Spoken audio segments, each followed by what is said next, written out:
इस लेक्चर में हम जैन धर्म और बौद्ध धर्म में क्या समानताएं हैं और क्या असमानताएं हैं, इनके बारे में हम अध्ययन करेंगे।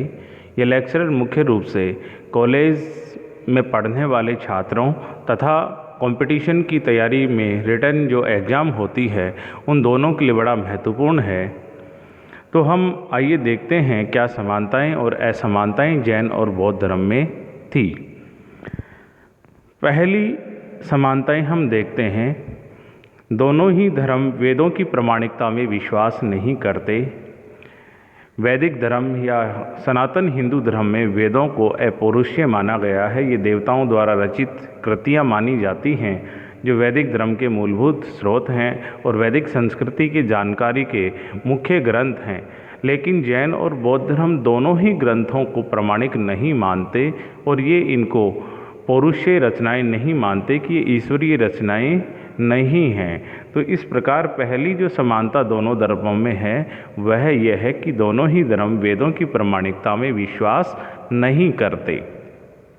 पॉइंट नंबर 2 पे देखिए, दोनों ही धर्म ईश्वर के अस्तित्व को स्वीकार नहीं करते, अर्थात ईश्वरीय नामक सत्ता में इनका विश्वास नहीं है, अर्थात ये अनीश्वरवादी धर्म हैं। तो अनीश्वरवादी होने का मतलब ईश्वर में इनका विश्वास नहीं है।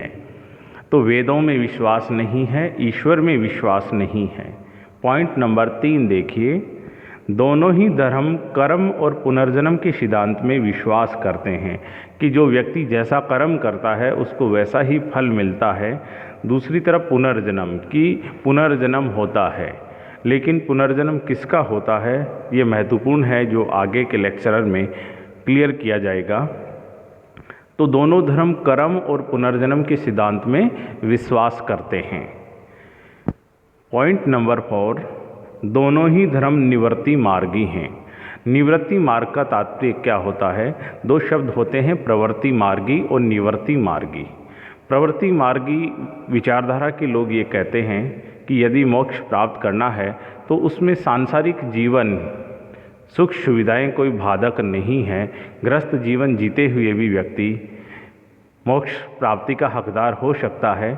जबकि जैन और बौद्ध धर्म निवृत्ति मार्गी हैं और वो कहते हैं कि मोक्ष प्राप्ति के लिए आपको सांसारिक जो सुख हैं उनसे दूर रहना होगा। गीता एकमात्र ऐसा ग्रंथ है जो प्रवृत्ति मार्ग और निवृत्ति मार्ग दोनों पे ही बल देता है।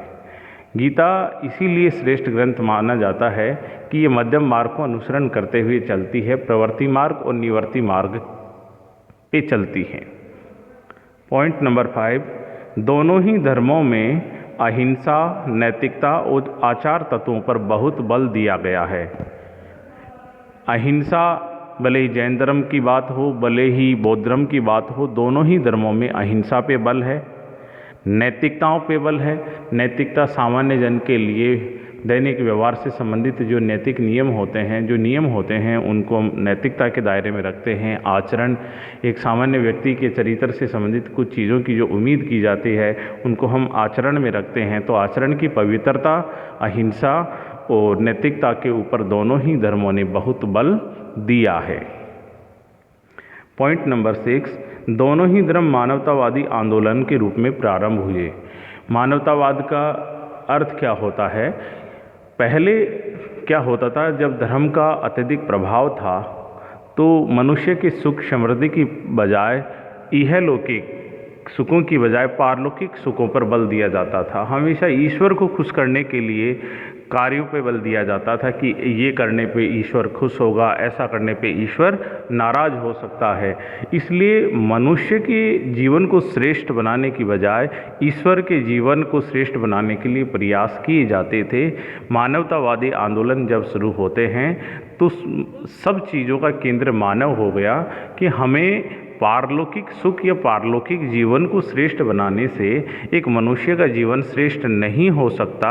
इसलिए हमें इहलौकिक सुखों पर या इहलौकिक व्यक्ति के सुखों पर बल देना चाहिए और हमें ये विचार करना चाहिए कि उसके जीवन को कैसे बेहतर कर सकते हैं। तो मानवतावादी आंदोलनों के रूप में उदय हुए।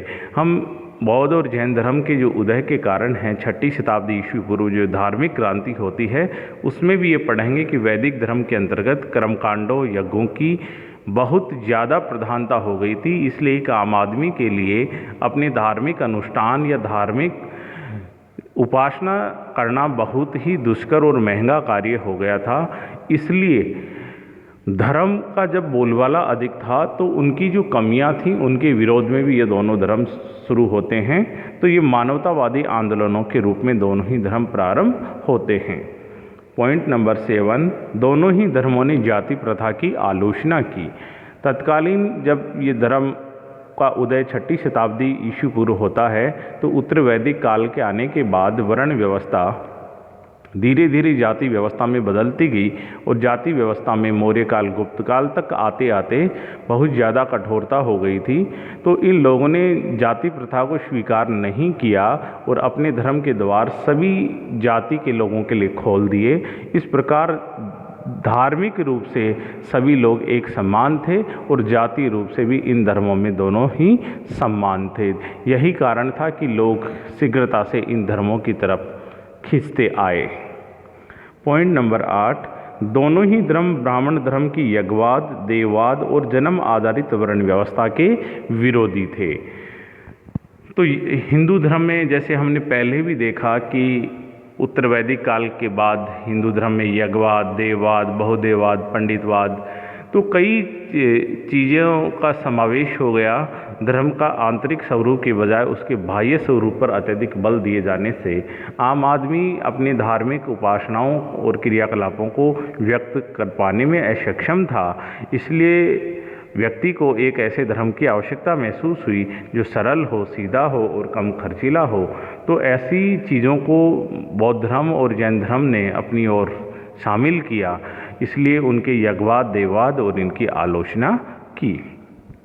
तो ये हमने देखा है बौद्ध और जैन धर्म में क्या समानताएं हैं। एक बार हम सरसरी नज़र से वापस देखते हैं। पॉइंट नंबर 1 पे है कि दोनों धर्म वेदों की प्रामाणिकता में विश्वास नहीं करते। पॉइंट नंबर 2, दोनों ही ईश्वर के अस्तित्व में विश्वास नहीं करते, अर्थात दोनों ही धर्म अनीश्वरवादी हैं। पॉइंट नंबर 3, दोनों ही धर्म कर्म और पुनर्जन्म के सिद्धांत में विश्वास करते हैं। पॉइंट 4, दोनों ही धर्म निवृत्ति मार्गी हैं, सांसारिक सुखों से मोक्ष की प्राप्ति नहीं हो सकती, ऐसा इनका मानना है। पॉइंट नंबर 5, दोनों ही धर्मों में अहिंसा, नैतिकता और आचार तत्वों पर बहुत बल दिया गया है। पॉइंट नंबर 6, दोनों ही धर्म मानवतावादी आंदोलन के रूप में प्रारंभ हुए। दोनों ही धर्मों ने जाति प्रथा की गंभीर रूप से आलोचना की और ब्राह्मण धर्म के यज्ञवाद, देववाद और जन्म आधारित वर्ण व्यवस्था का इन्होंने विरोध किया। तो ये इनके बीच में समानताएं थी। अब जैन और बौद्ध धर्म में क्या असमानताएं थी, इसको हम देखेंगे। पॉइंट नंबर 1, जैन धर्म आत्मा के अस्तित्व को स्वीकार करता है जबकि बौद्ध धर्म अनात्मवादी है। बौद्ध धर्म आत्मा में भी विश्वास नहीं करता और ईश्वर में भी विश्वास नहीं करता, लेकिन जैन धर्म ईश्वर में विश्वास नहीं करता लेकिन आत्मा में विश्वास करता है। इसलिए जैन धर्म अनीश्वरवादी है लेकिन अनात्मवादी नहीं है। लेकिन बौद्ध धर्म अनीश्वरवादी भी है और अनात्मवादी भी है।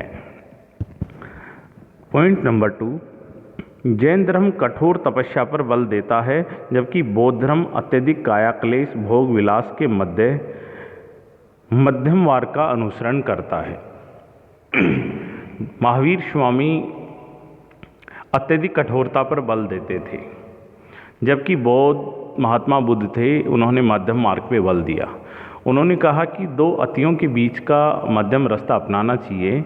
जैसे उन्होंने एक वीणा का उदाहरण देते हुए समझाया कि एक वीणा के तारों को इतना ज़्यादा भी नहीं खींचना चाहिए कि वो टूट जाएं और इतना ज़्यादा ढीला भी नहीं छोड़ना चाहिए कि उसमें सुर ही ना निकले।